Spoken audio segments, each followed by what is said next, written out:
Hello everyone. So RBI assistant का तो notification आपको जल्दी ही देखने को मिल सकता है, बट उससे पहले आरबीआई ऑफिस अटेंडेंट का आया है।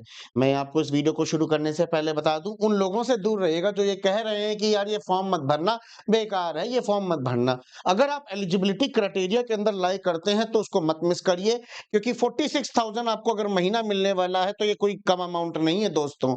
ये विद एचआरए है। विदाउट एचआरए मैं बताऊं तो 42,000 के लगभग आपको मिलना है। ठीक है। तो भैया किसी और की बातों पे मत आओ, अपना डिसीजन खुद लो। ठीक है। मैंने इस पे एक वीडियो और भी बनाया कि सफाई कर्मचारी नहीं हो तुम भाई। ठीक है। तुम कंप्यूटर के अलावा, जैसे कंप्यूटर नहीं आता है तो जो पेपर वर्क होता है वो तुम्हारा काम है करना। ये मैंने ऑलरेडी एक वीडियो बना रखा है, आप जाके देख सकते हैं। आइए स्टार्ट करते हैं एलिजिबिलिटी क्राइटेरिया पे। रिजर्व बैंक ऑफ इंडिया का ऑफिस अटेंडेंट का जो आपका रिक्रूटमेंट है 2026 का, विद वैकेंसी। कितनी वैकेंसी आई है? 572 वैकेंसी आई है। 572 वैकेंसी के साथ हम लोग बढ़ते हैं। बाकी का मैम ने आपको बता ही दिया है जोन वाइज की कितनी वैकेंसीज कहाँ कहाँ दी हुई है। 572 आपको वैकेंसीज मिल रही है रिजर्व बैंक ऑफ इंडिया की। साथ ही साथ आपकी जो भाई सैलरी देखो यार तुम, ये फुट मतलब क्या नहीं मिलती यार आज तक। आज भी लोग 8-8 9-9 हजार में कॉल सेंटर पे काम कर रहे हैं, और वो अंडर ग्रेजुएट हैं। भाई ये फॉर्म भरो, तैयारी करो, एग्जाम निकालो, एक बार एंट्री ले लो आरबीआई में। ठीक है ना। ग्रॉस मंथली सैलरी अप्रोक्स ये होती है। आपका पहला, आपका नेशनैलिटी आपकी citizen of India of course होना ही चाहिए आपके। ठीक है ना। साथ ही साथ एज क्राइटेरिया की अगर मैं बात कर लेता हूं यहाँ पे, प्लीज ध्यान से देखिएगा। अगर आप इस हरी डंडी के अंदर लाई कर रहे हैं तो आप एलिजिबल हैं। ठीक है। इससे पहले नहीं होना चाहिए और इसके बाद की नहीं है आपका। ठीक है। आप इस जोन के अंदर लाई करते हैं तो 18 से 25, साफ साफ लिखा भी है, 18 से 25 साल की एज के आप होने चाहिए। ठीक है। बात कर लेते हैं एज रिलैक्सेशन आपकी। किस किस लोगों को कैसे रिलैक्सेशन यहाँ पे दिया गया है। एससी एसटी वालों को 5 साल का, ओबीसी हो तो 3 साल का रिलैक्सेशन मिला गया। पीडब्ल्यूडी हो तो 10 to 15 ईयर, और service for 3 year, ex serviceman है। और विडो एंड डाइवोर्स्ड है तो 35 से 40 के बीच में आपको मिलेगा यहाँ पे। ठीक है ना। आगे देखिए।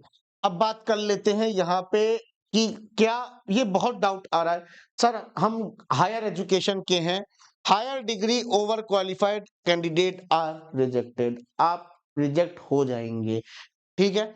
एलिजिबिलिटी 10th पास होना चाहिए, या ये मिनिमम है, ये मिनिमम है कि 10वीं पास तो आप होना ही चाहिए।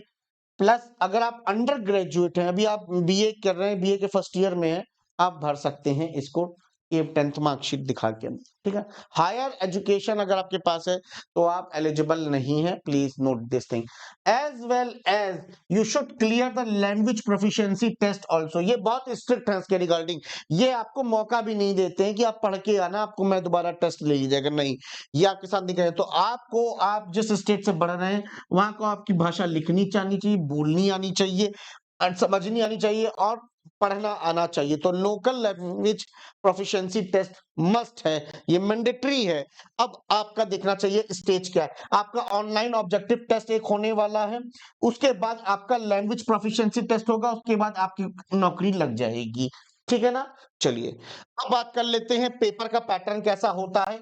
120 क्वेश्चंस आपको दिखने वाले हैं यहाँ पे, 120 मार्क्स के दिखने वाले हैं, और 90 मिनट आपको मिलने वाला है। ठीक है ना। अगर मैं बात करता हूं रीजनिंग के 30 questions, general awareness, sorry general English के 30 क्वेश्चंस, जनरल अवेयरनेस के 30 क्वेश्चन, और न्यूमेरिकल एबिलिटी के 30। Level will be low but cut off will be very high, ये होने वाला है यहाँ पे।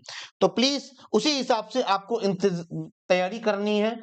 रीजनिंग पे अगर आप मेरे भरोसे हैं तो आप मेरा रीजनिंग वॉरियर बैच ले सकते हैं, फटाफट उसके अंदर करेंगे। नहीं तो आप पुरानी क्लासेस को आप यूट्यूब पे कर सकते हैं, कोई पेड कोर्स लेने की जरूरत नहीं है फिर तो आपको। ठीक है ना। साथ ही साथ अब बात कर लेते हैं, आपका निगेटिव मार्किंग भी यहाँ पर है 0.25, 1 मार्क्स आपका करेक्ट आंसर का मिलने वाला है।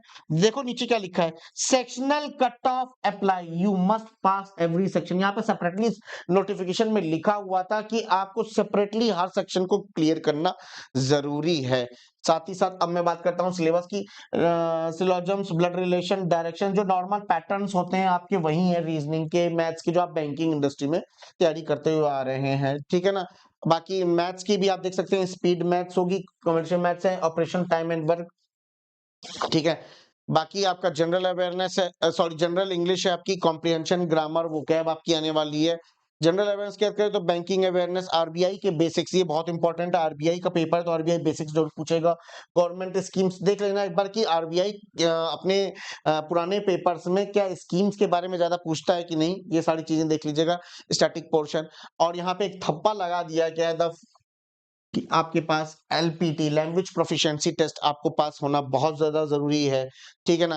प्लस आपका एक्यूरेसी और स्पीड मिला के आपको सिलेक्शन मिलाने वाली है यहाँ पे। तो please it's my humble request कि प्लीज आप अभी से ही तैयारी करने लग जाए, अपने बेसिक्स पॉइंट्स को देखे। बहुत इजी लेवल होने वाला है, बहुत डिफिकल्ट लेवल की तैयारी हमको करनी ही नहीं है। हमें लो लेवल की तैयारी करनी है, लेकिन उस लो लेवल के अंदर हमको किसकी तैयारी करनी है, इस पे हमें टोटल काम करना है। इस पे अगर आप बिगिनर हैं तो भी आपको इसी पे काम करना पड़ेगा, क्योंकि लेवल बहुत इजी होने वाला है। तो आप मेरा बैच परचेस कर सकते हैं, 299 का प्राइस है, जिसके अंदर मैं हर चीज बिल्कुल बेसिक से लेके एकदम एडवांस तक ले जाऊंगा। तो जहां तक बेसिक तक हो रहा है, मैं जितनी जल्दी हो सकता है मैं इस कोर्स